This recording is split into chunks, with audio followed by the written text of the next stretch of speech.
Hello again guys, welcome back to my ultra rare platinum series. This is my third video and you can check out the others in the playlist. I'm getting to the mid-20s now, so that'll be covering my ultra rare 25th to 21st plats. Number 25 then is Slain at 4.03 rarity. This is one of those games that after watching 5 seconds of gameplay, you'll know whether it's for you or not. I saw gory pixel art 2D side-scrolling with a heavy metal soundtrack, and it was honestly just a yeah, this game is for me moment.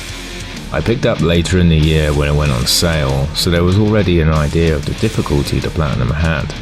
The rarity comes down to the no death and no magic run trophies. It's a very difficult and unforgiving game. You can back up your save using PS Plus at every checkpoint if you wanted to, a time-consuming tactic that can trivialize harder trophies like this. I committed backing up my save at the start of every level. That still kept the challenge alive for me.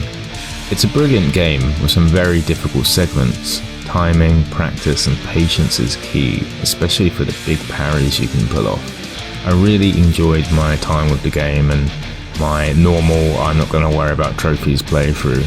The devs went on to make Valfaris, a futuristic sci-fi version of Slain. I've yet to platinum that one, but I really recommend both games if you're into this aesthetic.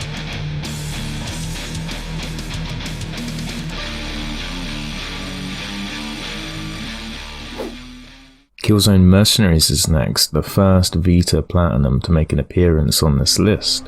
Killzone Mercenary is a juggernaut of a handheld FPS, the Platinum being at 4.01% rarity. There are some decent Vita FPS out there like Resistance Burning Skies, COD, but this game really got the on-the-go gameplay. It was released a few months before Shadowfall, the PS4 launch game.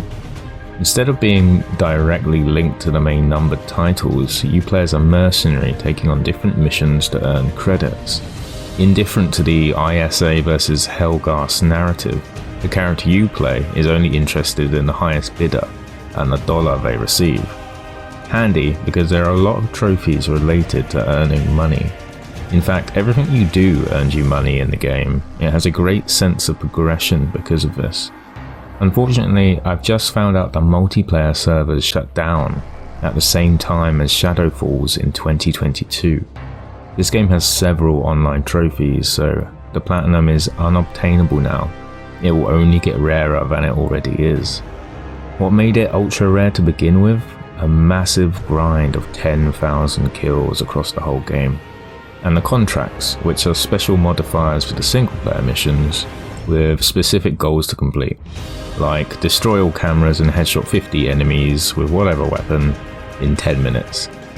I remember playing through the 4-hour campaign 10 times over to achieve these trophies. It was a real grind. Multiplayer was a good distraction for the kills, but getting kills in multiplayer is a lot slower than single player. Still, it was always fun, and that's what I remember about it. It was nice to see an FPS play so well on handheld. Rage is next at number 23. It's below 4%, coming in at 3.81% rarity.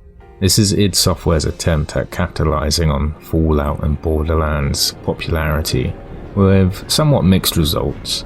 I personally really enjoyed the game. I'm a massive fan of Doom and Quake, and this game literally feels like Doom guy running around a Fallout game. It's got that classic id Software feel to it. I don't remember much of the progression, trophy-wise or story-wise, and I couldn't find my physical copy to replay it, so I'll have to go off of my trophies on PSN profiles and the demo I found on the PS3.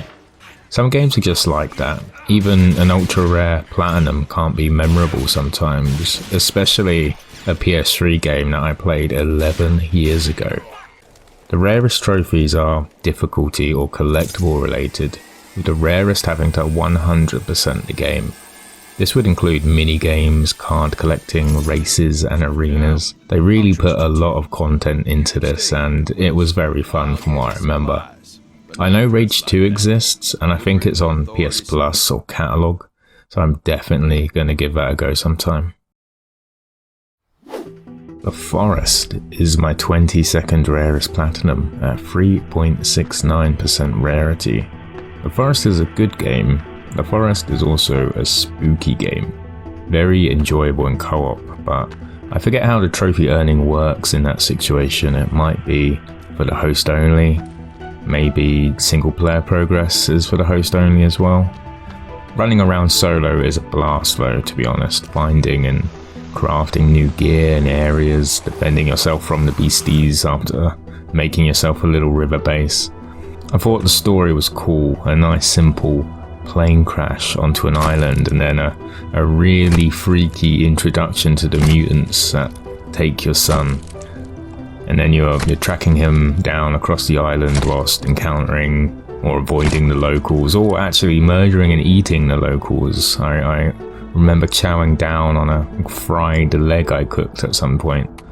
The cave system is brilliant. It makes geographical sense. The map is as large below the surface as the island itself. You have to go in prepared with light, armor, weapons to explore, food, water. I remember the experience more so than the trophies, and I hope that speaks for how good the game is. Although I do remember having to kill a shark for a trophy, and that was terrifying for me. The rarest trophy then, some uber boss? Nope. A gauntlet of skill like a speedrun? Nope. The hardest difficulty or collectibles? No and no. The rarest trophy to get the platinum is to cut 1,000 trees. A ridiculous task that there's no need for, but you know, trophy hunters have got to hunt. Other than that, survive 100 days without finding your son, a long play of sorts. Then a couple of collectibles, find all the dead passengers, kill all animals and display their heads, explore all caves, and even a vegan run. There's a really good variety of trophies and playstyles in this one. Play this if you haven't, because it's well worth the time.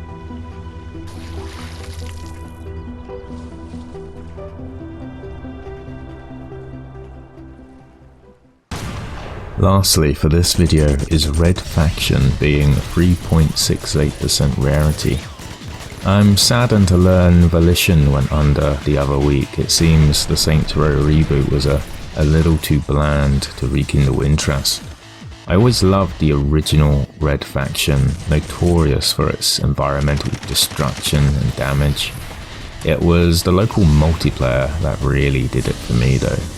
When PlayStation started putting PS2 classics onto the PSN with trophies, I was eagerly awaiting this to turn up. If you've got the stomach for a PS2 shooter, graphics and controls certainly of the time, then this is an enjoyable revisit to a classic FPS. Trophies are sorted between story-related weapon usage, X number of enemy killed. One glaring issue with these trophies are the difficulties do not stack. That means you'll have to play easy, medium, hard and impossible all separately. It's a bit jarring. This last difficulty will really test your patience and is the reason for the ultra rarity. Enemies are pinpoint accurate, so you'll want to be familiar with the enemy spawns, which you should be from the previous playthroughs to be fair. I had to save as much as I could throughout, but once you get certain weapons like the railgun, it becomes a bit easier. The railgun is iconic. You can awesomely shoot enemies through walls. It's quite a tedious platinum, as by the third playthrough you'll be wondering why the hell difficulties just didn't stack. But it was still a joy to revisit.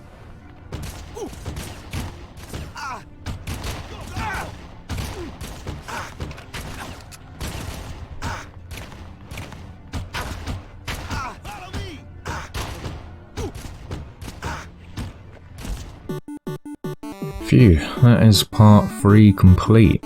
We'll be into numbers 20 to 16 next, so please look forward to that. Subscribe if you enjoyed, but I'll catch everyone next time and I hope you're all well. See ya.